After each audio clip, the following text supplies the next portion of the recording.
నేను చాలాసార్లు అనుకుని ఇంత అడ్డగోలుగా క్రిమినలైజేషన్ ఆఫ్ పాలిటిక్స్ జరిగితే ఎవరు రారాని అనుకునేవాడిని.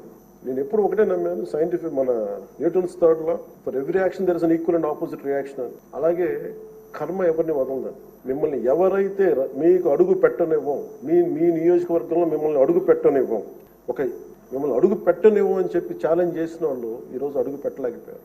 కర్మ అంత బలంగా ఉంటుంది. 56,777 ఓట్లతోటి దాదాపు 59.80% ఓట్ తోటి గెలిచి మీరు ఎమ్మెల్యేకి వచ్చారు ఉండి నియోజకవర్గం. ఈ రోజున వాళ్ళకి వైనాట్ 175 అలా అన్న మాటల దగ్గర నుంచి కానీ ఈ రోజున అడుగు పెట్టడానికి కూడా భయం ఉంది. మిమ్మల్ని ఎదుర్కోవాలంటే భయం.